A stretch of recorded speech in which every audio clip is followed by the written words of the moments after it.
Hey y'all, welcome back to another episode of From Service to Self. And we have Kari Saunders with me today. Another good girlfriend from the Navy, USS Mustin. Look, I'm giving y'all all the goods before we even get started with Kari, but another good friend from the Navy. Navy has just been representing, but let's dive in with Kari. Kari, thank you so much for joining me. And I want you to just say what branch of service, which you already said Navy, but I'll let you say it. And then how many years have you served? Well, thank you, Sparkle. Thanks for bringing me on here. I was in the Navy. My Navy career spans about 10 years. It's split and it's kind of split between USN, USNR. So I have a different kind of career with that. I got out and went back in. Yeah. So yeah, with a Wow. span of just under 5 years between it. Okay, okay, interesting. Interesting. I want to know more about getting out and then going back in. Like, what was the inspiration behind that? So going in, of course, I was 17 when I joined, did the DEP program, did all of that. And I think my main thing going in was I grew up in a small town in the middle of nowhere, North Dakota, on a farm. Yeah. We were not overly wealthy people. I worked a lot in high school, so I didn't really concentrate on grades, which was not a smooth move, but I mean, I got good work ethic from it, but I didn't have any means to really go to college. I can remember asking my parents to help with financial aid, and they just said, join the military like your brother did. My brother joined the Marines a year before me. Yeah. He was a big influence for me to join. I told him like, well, maybe I'll do the National Guard or something. And he got so mad at me. He said, you either do it or you don't. So you going all the way or you're not. Right. And he really wanted me to be a Marine, and it just wasn't the lifestyle that I wanted to be a part of. Every branch has like its different lifestyle. Mm. I had a classmate that joined the DEP program. He's like, just come with me, see how it goes. So I ended up doing that, and I almost didn't go through with all of it. I was very reluctant to leave. Obviously, I made it through boot camp and did all that fun stuff. I mostly joined, to be able to get money for college. I wanted to be able to further my education. And I was on two ships my first enlistment. So I went from being on the East Coast out of New Jersey Yeah. to being on the Mustin with you. Yeah. And then I got out, and little under 5 years later, right around 5 years later, I had been a welder. So I have a very strange background after I got done with the Navy. Yeah. I was a welder for a while. Manufacturing tanked and I got laid off. So I needed to find, and I was going to school, but I needed to find means of more income, benefits, things like that. So I went into the reserve office and just thought, you know what, maybe I'll check out doing the reserves, 1 weekend a month, 2 weeks a year type of a deal, just to get your benefits in, get some, Yeah. and when I went in, and this was actually kind of embarrassing, the recruiter that I talked to, I ghosted 5 years prior. Like he remembered me. He's like, he showed up at my house where I was living. And he's like, I Wow. remember you. And what do you mean you remember me? Well, I showed up. We were going to like sit down and talk, and you never showed up. I'm like, Oh, my wow. bad. I felt so embarrassed, but we sat down and talked about a bunch of stuff, and he was going to put me in, but he offered me another position, which was what they call a CANREC recruiter. So you go Mm. back on active through the reserve side and you do recruiting. And he said, well, we would love to have a female. We don't have a lot of females that do this. We'd love to have a female. You fall into all the brackets on everything. You have to re-enlist into the reserve side of it, and then we have to get you hired from there. Okay. So I went through the whole process, and I ended up going back in. I was enlisted back into the reserves in December of 2010. I was put back on active in May of 2011, I think. No, sorry, I'm off by a year. Yeah. 2009, December, I reenlisted back in 2010 of May. I went back active. And then Uh, I got out again in 2015 you can only do it for 5 years before you have to start the whole process all over again. So at that point in time, I was hitting right around that 10-year mark. And, you hit 10 years, you might as well finish it. And I'm like, I can't do recruiting for 10 more years. I'm I not doing that. I So yeah, so then I transitioned out again, and both transitions were very, very different. Being 22 at one, and I was what, 32, 33-ish at the other. wow. Very, very different, Yeah. very different outcomes getting out. So yeah, experiences were complete night and day difference. Interesting. That's actually good. A very good kind of like you dropped some gems there because not a lot of people know that that's an option to be able to do that, to get out and then go back in through those means or that channel. So I mean, hey, listeners, if you're interested, like that's options, right? That's Yep. opportunity. That's another way forward. So thank you for that. What do you remember most about your time in service, whether first time, second time, however? My number one thing is always the people. You know, Mm, coming from such a small, dinky little area in North Dakota, now granted, we got to go on vacation as a kid, but you're usually going to like surrounding states, not necessarily expanding your yeah, horizons out to a different area, like further away. yeah, But meeting so many people with so many different backgrounds, that was the best part for me. All the way from boot camp, all the way through getting out the last time, just the different type of people and the different cultures and everything like that you get to experience. I mean, the travel was always great. You yeah. know, being able to see stuff was great, but the people was number one for me. I've always enjoyed being around the people, you know. Got you. Yeah, no, that's really good. That's really good. People is what make the experience sometimes, and definitely I can say that.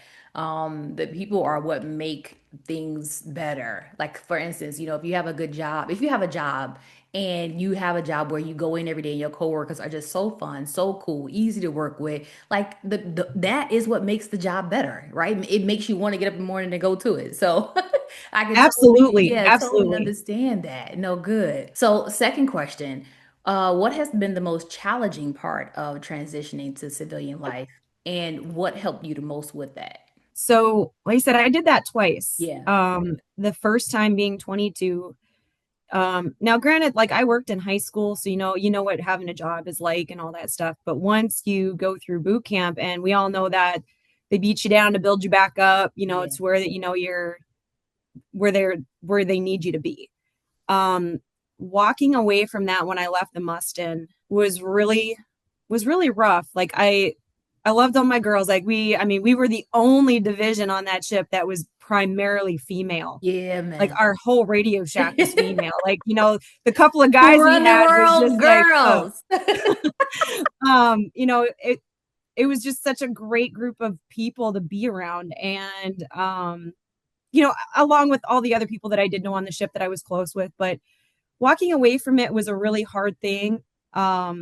Moving back, just trying to get into the swing of things, that was really difficult for me. And I can honestly say that I did fall into a little bit of a depression afterwards, just trying to find your place, trying to figure out what am I going to do? Like that structure that is so built into everything is now gone, and you have to create it yourself. Yeah, you know, where do you start? Like, what do I do from here? Like, where do I go? Okay, number one, you got to get a job. You got to get a job. But being, starting all over again from like square one and having to build it all back up again on your own, when you go into the military, they're building you back up. You're there, they're doing it, they're helping you do it, and that's where you're at. When you get out, all of a sudden, all the bricks are on the ground again, and now you have to build it all back up, but you're doing it by yourself. And I took baby steps with it. I bartended for a while just in my hometown just to kind of get my feet wet, trying to figure out what I was doing. And then from there, I just kind of tried to figure out where I would go from there, which I ended up getting a job at Bobcat, little skid steers and all that stuff. Yeah. yeah. So I ended up doing something that I never thought I'd ever do, which was I drove a forklift. Like I've never sat on a forklift a day in my life. But okay, Yeah, I mean, it was good pay. We're going to give this a try, which later that's where I learned how to do all my welding and get into a lot of that stuff and just kind of expand out. yeah. The one thing I can say that a lot of that has taught me is you need to be adaptive. You really need to learn to move with it all. You That have to adapt to where you're at, and you have to really throw yourself into being able to learn something else. I can remember being on my first ship. I was still a very reluctant sailor. My ship deployed 1 month after I got there. So I went straight from A school. I was the only girl that got a ship. Mm. I got sent less than a month later. We're deployed for 6 months. And I had a IT2 at the time that he was really, really protecting me in a lot of ways. But he said, you need to sit down with yourself and you need to figure this out. And I had to do that. You either make the most of it and you learn your job, or you sit in misery for the next 4 years and just hate everything. Yeah. Wow. And from there, man, I would show up and I would, on watches that weren't even mine, just trying to learn everything I could, which again, going back to getting out, you try to follow the same way through. Try to do the best you can at it, because if you don't, you're just going to sit in a limbo spot and you're probably not going to be happy, you Mm. know. Um, Fast forward to going back, in and then getting out the second time, the TAPS program was 100 times better. Ah, okay. But when I went to that one, I was also the only one in there that had transitioned out before. And I told them they had asked me a lot of questions to try to give input on things. And I said, you just have to be able to have a plan set out, make sure that you're looking for the jobs, make sure your resume is out there good. Do not get down on yourself on this. Be aware that the structure is going to be gone, but you can rebuild it yourself, and you could do it as quickly or as slowly as you want to. Probably better to be quicker. Because otherwise, like I said, you're sitting in that kind of sadness on trying to figure out where you're supposed to be at, and that panic of, I need to figure this out. So I was way more prepared the second time around. I was getting out and I was moving the second time. I was leaving North Dakota again, moving to Texas. I had been applying for jobs, and it's way harder to do that when you're not there, you Yes. know. So I did move without even having a job in place, which was a little nerve wracking. But again, way more prepared the second time around, knowing that I don't have to necessarily rebuild structure from the bottom. I can make sure that I keep where I'm at and keep it built and move forward. Very, very interesting. And you know what? You reiterate the same point that the previous episode with Denise. She said the same exact thing about getting out. You have to have a plan. You have to have a plan because it's not sometimes as easy as we think it may be, or as easy as we see somebody else's transition, you know? So that is very important. And wow, interesting. Good for you that you had done it before and then kind of learned some lessons and then was able to go in and give input and feedback to help other people. But that does not happen for everybody, you know? So yeah, that can be tough. And we talk about just needing help, seeking help, getting the answers that you need to the questions you have when you get out because it's tough and you don't know what you don't know, right? And save yourself from drowning or getting hitting those low points or just getting into a funk or getting into some depression, ask for help. You know, that's what I Yeah. reiterate that. Ask for help, seek the guidance, get the clarity, get under the wings of people who have done it before. So yeah, thank you for being that help and support for the people who had not done it and you had done it before, right? So interesting. Yeah, like I said, the second time around was definitely a way better experience getting out. But again, you go through all of it and you remember the low points that you hit. Hmm. And again, at 22, trying to figure out, I had gotten a job, but I didn't start for 3 weeks, and just kind of, I was in a new area, so I knew one person, just Yeah. one. They worked, and it was kind of like just waiting for things, just kind of dug you a little deeper, and you Yep. had to, like you said, talk to people, get yourself out of it, know that this is not who you are. You need to pick yourself up, dust yourself off, and keep going. And like I said, having a plan the second time around, I was in a much better place Yeah. second time around. I Yeah. was so much more prepared. I had everything in a row. I wasn't afraid to take the steps. Leaving the Mustin, I'd actually gotten some business cards from some of the guys from BAE Systems Okay. they're like, we have an open position. We'd love to hire you. Um, by the time I had gotten out, they said, well, the position, we couldn't hold it, but there should be another one coming up. And he's like, but you need to move to the East Coast. I freaked myself out and I never actually did it, you Mm. know. So, I would say, you need to take the chances. You need to take that step Yep. off the ledge on that one. Know that you're going to land somewhere on Yep. something sturdy. You're going to move forward, but don't hold yourself back of what the unknown is. And I think a lot of Exactly. that transitioning the first time was just the scariness of the unknown. Yeah, yeah, yeah. Interesting. It's so interesting though, because it's kind of like, well, when we in the Navy, it all of that is unknown, especially if you've Yeah. never been in the Navy before, right? Or in the military period. It's all unknown. So when you get out, keep that same mind because you don't know what you're walking into because you've never transitioned out before, right? So if you're open-minded and if you are like you said, just don't have the fear of taking the leap. That is that is going to be very helpful in helping you solidify your next step, your next opportunity, position, whatever it is, right? Yeah. Location where you're going to be. So, wow, very, very good. Thank you for that point in those gems. Seriously. I went through, I did the recruiting thing for a long time. And of course, with all the other people that had done recruiting that I was with that were doing like active recruiting, because I got moved from doing prior service reserve recruiting to active recruiting. And then I got moved to the MEPS office, the Navy office in the MEPS, and I was in charge of that office. Talking to some of the kids about things and just telling them the experiences and stuff. And like I said, none of the guys had actually gotten out before and telling them the differences on things. And, it's going to be scary when you go in, but you know what? It's going to be scary when you get out. Yeah. Make sure you prepare yourself. If this is not a career for you, it was a great, time to be in.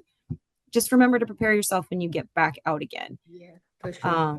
That was, like I said, definitely a different experience trying to prepare somebody to go in. I was lied to when I went in. Like my recruiter told me all kinds of, I mean, he Right. could have probably told me that I was going to get stationed on the moon. I'd be like, really? Like, Exactly, exactly. That's what but they I mean, do. so, That's what they do. Back then, I know that's what they was doing. I don't know what they well, doing now. you couldn't look anything up on the internet. So it's like, oh, well, what he's telling me's got to be true, right? Yeah, no, Exactly. it's not. Exactly. So That's when I would tell people, I'm like, well, you can look anything up on the internet now. So it's either I'm bluntly honest with you and tell you it's not all peaches and cream, and you can look it up. Okay, she's right, or I lie to you, and then you go home and like, man, she yeah. lied about everything. I can't go be on the moon. Are you kidding me? Exactly.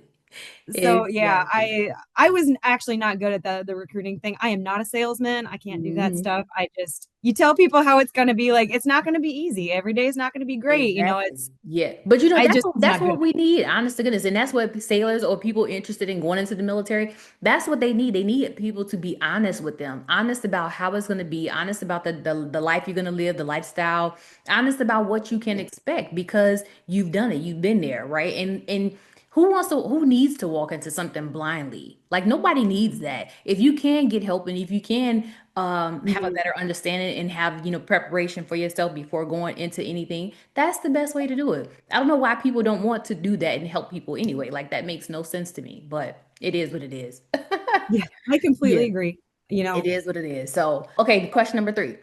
How has your identity changed since leaving the military, personally or professionally? honestly, I don't think my identity has ever really changed with Okay. that. I really don't. My Navy self has pretty much kind of always stuck with me, whether it's like I said, whether it's down to like the work ethic, whether it's down to the way that I have life every day. Like, I mean, I still make my bed every single day, even though I hated that when I was on ship and then boot camp. But I mean, I still do stuff like that. Everything has to be a routine. Like, I love my routines. I love having being super organized. And something that my parents have always kind of made fun of me about was when I was in high school, my bedroom, you didn't want to walk in there. It was a tragic mess. And now you walk into my house, and my house is always so clean and put together. Everything has its place, everything's put away.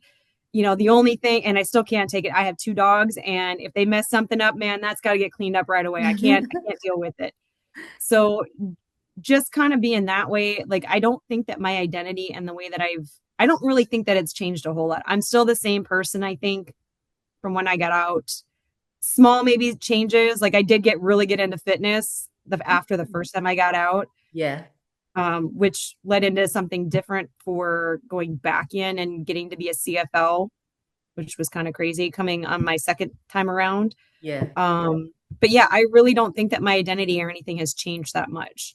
Interesting. Do you think that you were like that, how you are now, super organized and clean and just focus on your things? Were you like that before you went into the military? It sounds like no, because you Absolutely said not. the bachelor. Absolutely not. No, I see, I see. So no. The Navy did kind of give a little bit of structure and some discipline and some, okay, so that's good. And that's just stuck with you, is what I'm hearing. Oh yeah. Yeah, All of it is stuck with me. Like, and that bleeds into work with just the organization that I have with work, the way that my day-to-day functions. Yeah. I think it's pretty much all kind of different work, but still the same, like you said, structure with all of it, having to have that there. Same discipline when it comes to a lot of things. Like I said, I just don't think that I've really changed a lot from that. interesting. No, good, good, good. Very interesting. I was pretty disciplined a little bit, I should say, before coming into the Navy with certain things because my dad he was like that. You know, he was very disciplined with us, organized, cleaning up and things like that. But I've always been very spontaneous, go with the flow, kind of like sway with the wind. Like when it comes to organization and structure in my life, I am a true Libra. I say that all the time. So for me, I'm very spontaneous, but the Navy actually gave me, like you said, organization, structure, how I do business, how I do my day to day. And so the funny thing is for me, honest to goodness, it's like I'm two different people when it comes to work and my home life. Like Mhm. at work, I am totally bossing out. Like I am organized. I'm on point. I got my to-do list. I know what I'm doing every day when I come in the office. My meetings, this, that, my team, whatever. Like I'm legitly on point. But when I come home, I be like, I let my husband do everything. Like I be wanting, what you think, babe? What you want? Like I want to relinquish all of that, which is so funny. He's like, what? Like I don't understand. But I think that part about me, my identity is just I kind of reverted back when in some senses when it comes to like the structure and the organization. But I am very disciplined when it comes to how I handle my business, and I'm very disciplined when it comes to just the work ethic and things like that. Like you said, I can totally agree. I totally agree. It gave me a lot in that aspect as well. My husband, I mean, my husband is a salesman for the most part. And so he travels a lot, so he's not around a lot. So with me, and I work from home, so work and home just kind of bleeds together with a lot of stuff. You know, I when you work see. remotely, and it's not necessarily, I mean, I do work sometimes at night with things. I work for a very small company, so, and I love my boss, love my boss. Yeah. He's always been great. Took a chance on me. Can't, I mean, that was pretty incredible. Um, but because I sit in my basement and, you know, I work from here, so my getaway after work would probably be walking up my stairs to, you know, go cook dinner, you know. So it Got kind of you. all bleeds together. So everything with that, I don't necessarily have that switch that turns me off from work to my after hours or whatever, because it just Yeah. is, it's all in one place. Got you. Got you. No, that's interesting. That's very I can understand that. I can definitely understand that. I wish I could work from home, girl. That would be light. Like, oh my God. Like I would be in heaven working from home. Seriously. Look. It's Ooh. got its ups and downs, girl. I mean, I can honestly say going from going on site and visiting, you know, seeing clients on site, fixing things on site, going to trying to do it all remotely from my basement, which is great when you can get up and you're like, I'm just going to throw a load of clothes in before I go to my next client, you know, like getting some of your stuff done, not having to worry about putting, you know, makeup on your face or doing your hair, looking presentable to the Yeah. world because nobody sees me. But it can be hard. I'm going to tell you what, wearing sweatpants, all of a sudden you put a pair of jeans on and you're like, oh, you know, I think I shrunk my jeans, you know, because my sweatpants fit just fine. Right. Something's not right. And I'm pretty sure that I just shrunk my clothes because Yeah. you're just not active. You know, you're a lot more sedentary and it takes a lot more to try to get yourself out and be active and Yeah. stay healthy and things like that when you're sitting in your basement and you're not, you know, going places, or at least even going to an office building or something like that that's away from your home. So positives Got and negatives with that. got you. That's funny. Which leads me right into my next question. What role does style, self-care, or self-expression play in your daily life? So I can honestly say that I have to take time for myself. Like, you know, I don't have kids.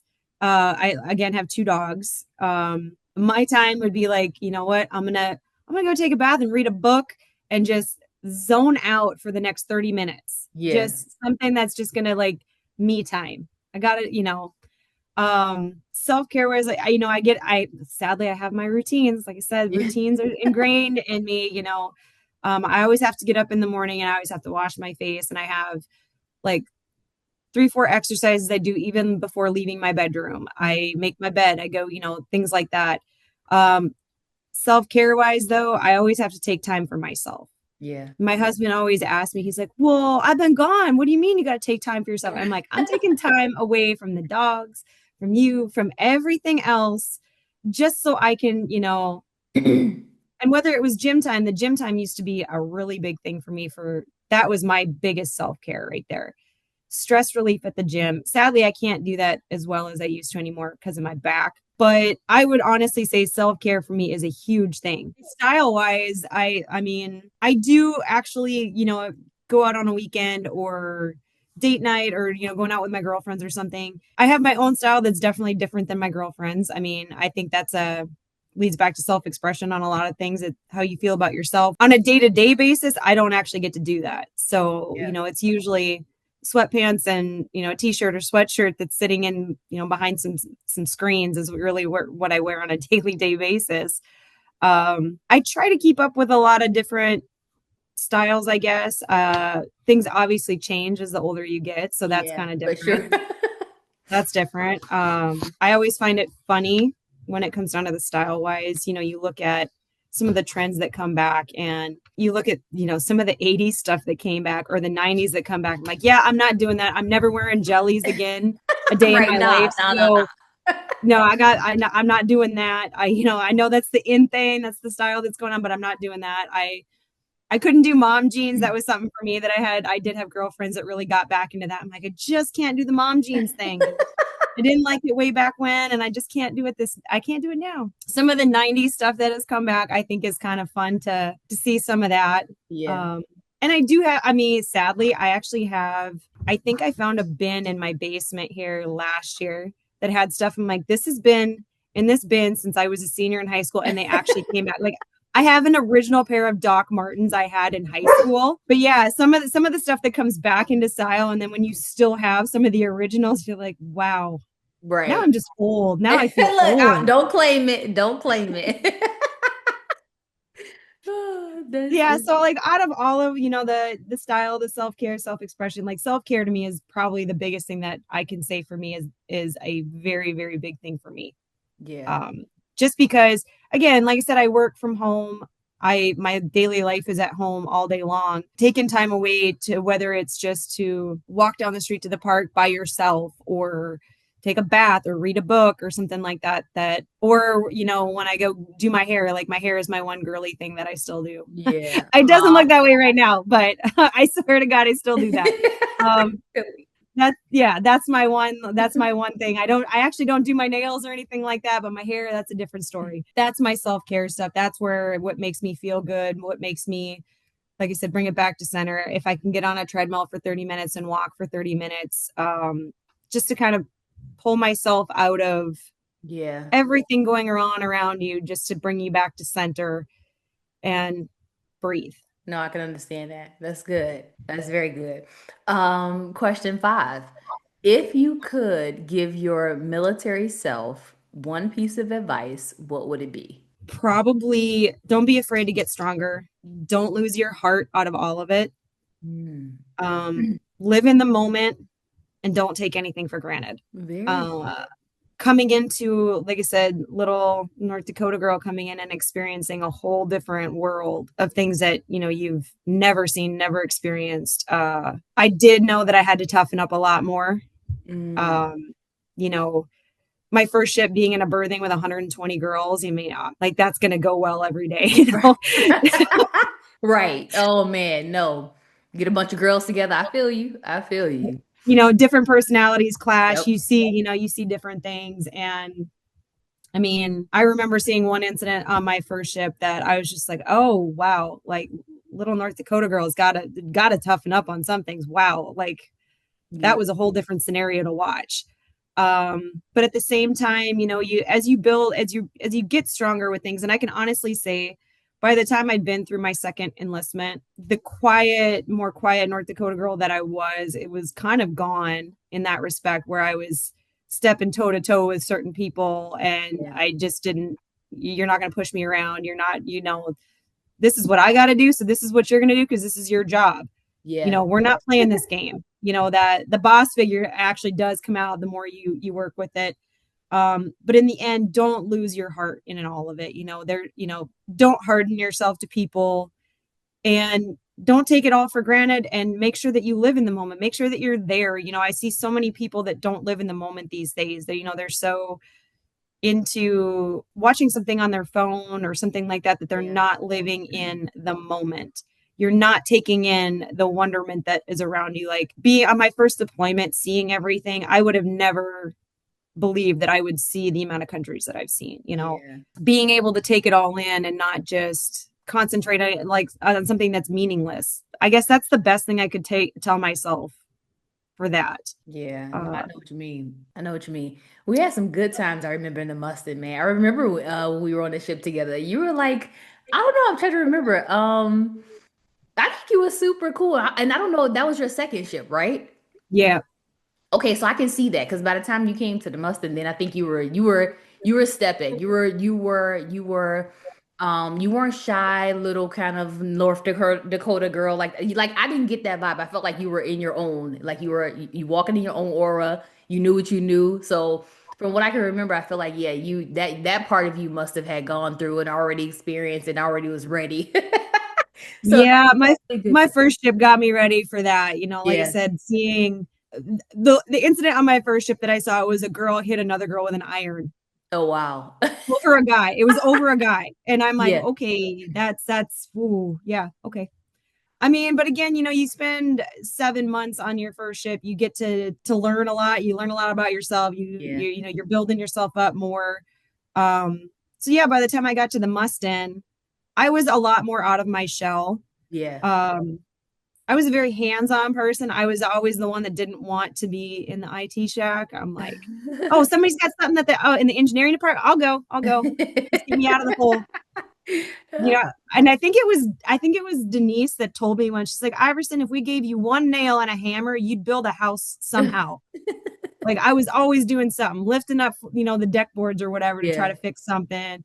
You guys made me the antenna PO because nobody else wanted to go up there. I remember that. Williams comes out and hands me a toolbox. I'm like, what do I need that for? You're the antenna PO. Nobody else can go up that high. Oh, Girl, that was good times. Like yeah. seriously good times on that ship. Like legitly it was. Some of my We best. had a good group of people that really got along and like Gates was a big influence in my life because I hated the IT side. I don't know if you remember that. I wanted to do nothing to do with the computer stuff. I didn't want to sit there. I would do the communications part, taking all the crypto and all that stuff. I was good with all that, but put me in front of a computer and I would lose my mind. Yeah. And before I got out, she told me she would grab me. I think it was probably the last couple of months I was on board. She's like, Iverson, let's go. I'm like, where are we going? She's like, up, computer problem. And I just kind of look at her and she's like, you don't like it, but I'm going to make sure you like it by the time you leave. Yeah. And she would drag me on all kinds of stuff to make sure that I was in that niche of stuff. And I told her a few years ago, because I still have her on social media. And I just told her, I'm like, you were a huge influence in how I learned my job on the Mustang because she was not putting up with me not wanting to learn that side. Yeah. You're going to learn it. If I have to drag you all the way to every single trouble call, you're going to learn it. No, So, that's what's up. That is yeah, definitely what's up. We had a very good group of people that knew their stuff and worked together well and was influential and impactful in each other's lives. So that's really, really good. absolutely. Absolutely. Really good. And I mean, I guess she would be OSC Fisher. Her and I still try to get together like once a year, from the Mustin or whatever. And she has always been a big influence with me. I mean, we always talk about the Navy days and things like that. Of course, she helped pull me out of my shell a lot more too. I was a tomboy. I don't know, like we didn't really hang out too much outside of the ship, but yeah, my wardrobe was very tomboyish, Yeah. and she was not having that. She kind of turned me into a girl. So style wise, that one took a real 180 with her. Yeah, that's what's up. That thank you so much, Kari, for just being on here and telling us your story, talking us through your transition, just telling us, about your journey. I totally appreciate that. People need to hear that, and these stories I'm hoping are helping people to prepare themselves or just get better insight, and just kind of, I don't know, understand what women veterans do, what they go through, what they've dealt with, who they are, who they've become. So I totally appreciate you for just sharing your time, sharing your story, the gems, and all of that. I asked everybody at the end, kind of tell us a little bit about what you're doing, how we can support you and show up for you. So yeah, tell us. Well, first off, thank you for having me on here. It's been great seeing you. Like I said, 21 years is a long time to be able Very to, long time. you know. So I greatly appreciate you thinking of me, having me on here. It's been great sharing everything with you.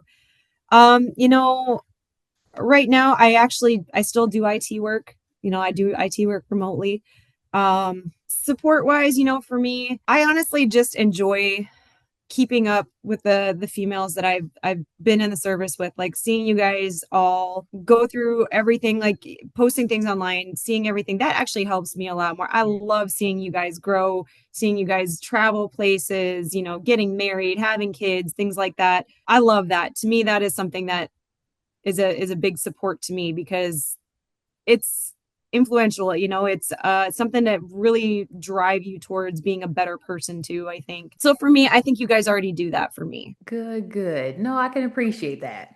I can appreciate that. Definitely. So, for all of the watchers and viewers out there, like, continue to show up, do your thing, glow up, and just do what you have to do for self-care, for self, put you first sometimes, and that is how we can show up for each other, uplift each other, and grow each other. So yeah, thank you for that. And if you have not been watching, go catch up. I will link the episodes here. They drop on Friday. I was just talking to Carrie about this. This is supposed to be a 4-week mini series, but we're going to figure things out because it's been a 2-month series, and we'll work it out and see how I can continue to give and support and pour into our women veteran, our veteran community, period, and people who want to support our veterans. So thank you so much. And Kari, thank you again. We love you, we lift you up, and we just shower you with just all the love. And so until next time, bye.